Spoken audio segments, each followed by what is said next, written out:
Pete, should we hit a little sports? And before we do, pay a little tribute to one fabulous Ohio State football player and Minnesota Viking? Yeah, one of the greats, one of the all-time greats. He's looked upon as the Viking. I mean, he truly is the Viking. Here he is, Jim Marshall.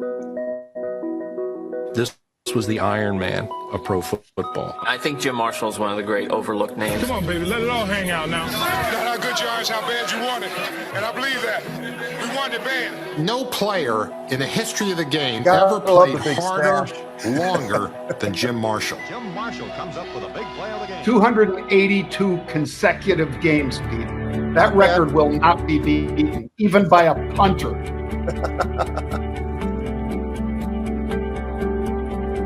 How do you have all those, by the way, how do you have these records that he's got? Why did they keep him from the Hall of Fame? I mean, it doesn't make any sense at all. If anybody ever has been. And you know how big this guy was, folks? He was like 6'4" and 250. Yeah. My high honor to play next to him. Guys at his position these days. By the way, that was Alan Page talking a second ago. That was former Chief Justice of the Minnesota Supreme Court. Yep. Many times you're asked about who are the greatest players. As a coach, you can't say who was the best, but there is a category you do have, and that is special. Jim Marshall was special. Well, he sure was, John, and a special guy. And if you go back and you start going through all the film of what Jim Marshall accomplished in the terms of, they didn't keep track of sacks back then. So they've gone back and they've taken a look, and it looks like he's somewhere above 130 sacks in his career, on top of the interceptions and fumbles and everything else. And, you know, he was a special guy. He lived to 87 years old, which, quite frankly, when you think about it, being a football player and you live to 87, that almost is a record too. I mean, the guy who's got the most consecutive games as a defensive player or a player is Jim Marshall. He's special. He was considered to be what they called an Iron Man, John, because he could do it all, and he did it all forever. I mean, the guy was the captain of the Minnesota Vikings for 14 years. He was the captain of the Minnesota Vikings.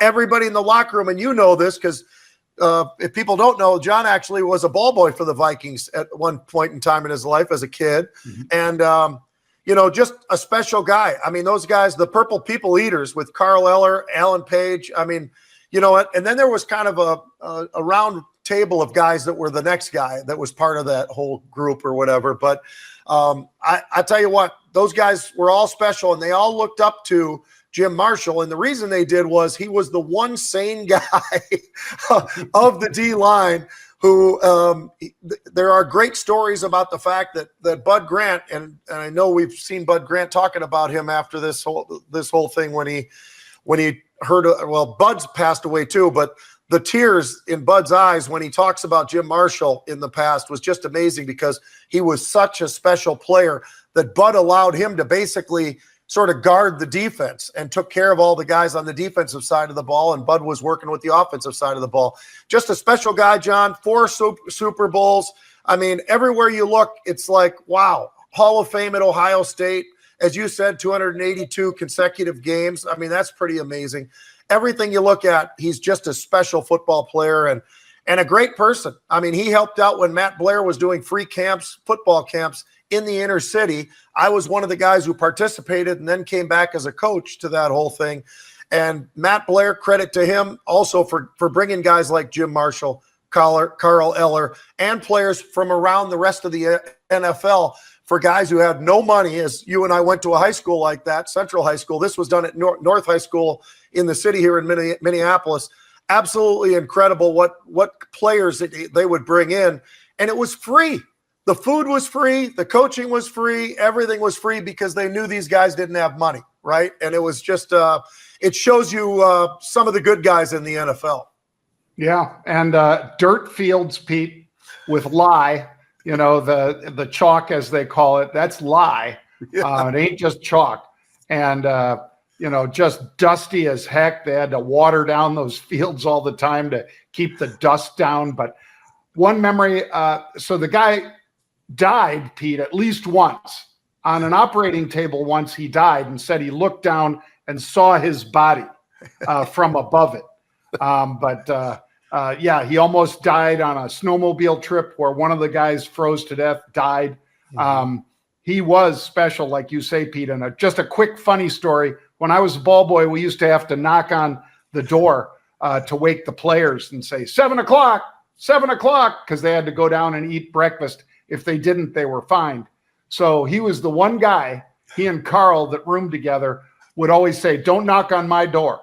Do not knock on my door. The door would be open because there was no air conditioning in god-awful Mankato, Minnesota, when it's 95 degrees in the summer nights. Yeah. And he's sitting there sleeping in there, just with his shorts on, skivvies on, because you can't even sleep with a sheet because it's so freaking hot. So we'd come walking down the hall, knock, knock, knock, 7 o'clock, knock, knock, knock, 7 o'clock. We'd get to his room and we'd put up our hand every day like we were going to knock, and his hand would start sliding under his bed where he kept his gun. It was like,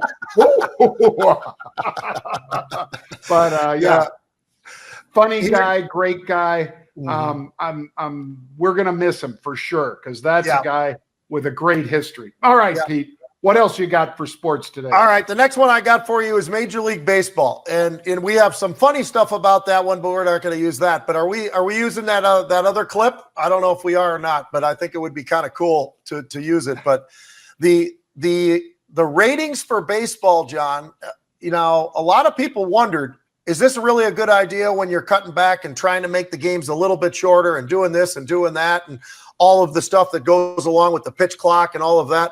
Well, let me just tell you, I think it's kind of working, John. And here's why I say that. Fox they're up 10% year over year on the ratings that they're getting right now. ESPN's up 22% on the viewership that they've got right now.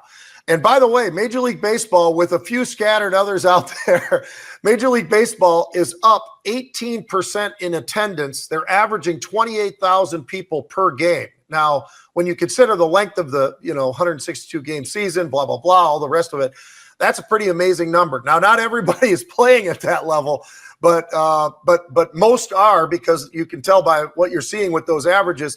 It's really been impressive. I wanted to throw in one thing about the NBA as well, John, because one thing that we talk about all the time is ratings, and the ratings for them have been absolutely terrible throughout the season, throughout the playoffs, throughout the finals. And this might be why. Not only do we have the two small market teams that are going to be playing in Indiana and OKC, but how about this? OKC led the entire NBA in games as far as how much they would blow the team out by, which was just under 13 points. But against Minnesota, John, on the games that they won by 26 points, 15 points, 42 points, and then finished the whole thing up on the fourth game that they needed to win to get over the Timberwolves with 30 points. So gives you a little bit of an idea that this could get really ugly from a ratings perspective if they continue that on, along with the fact that you've got two small market teams and the Knicks are not going to be playing, obviously. So I don't know. Adam Silver is going to have his work cut out for him, John, to try to fudge these numbers around if he's going to do it. Pete, one quick question for you. Yeah. They cut Thibodeau, the coach of the Knicks. They fired him. Now, they've had back-to-back 50-win seasons, first time in forever. Right. They made it into the quarterfinals or semifinals, I guess. They made it into the semifinals and got beat, of course, as we said, by the Pacers, and with a little help from Pat McAfee and the crowd. But would you have fired a guy that takes you that close to the promised land, Pete? Was it his fault that they didn't get over against a really good Pacers team? What do you think? I think he's a little bit quirky, which is one thing, but everybody who ever has hired him knows that ahead of time. So that's not fair to say, well, you're quirky, you're out of here. Because the production, like you're saying, that he brought to the table for the Knicks and put it together, and he had that great trade that they were able to get Big Cat as part of their team as well. And he knew exactly everything he was getting. He delivered. They lost it, the series, but it was a great series. It was, back and forth with Indiana, who's damn good as it turns out, right? So, yeah, to fire Thibodeau is absolutely, I think, outrageous. It just shows you that these owners, they're in it for the money, but it's one of those things where, you got right there. Give the guy one more year. Let's see what happens. And, it's unfortunate because I think he's a really fun coach, a good coach. Real quick story. I was out to lunch one day with 4 or 5 of my old teammates at the University of Minnesota when I had moved back here, and he was the head coach of the Timberwolves. He bought us our entire meal. He just came over and said, "Hey, Pete, really nice to see you, blah, blah, blah," because I did that radio show here in Minnesota.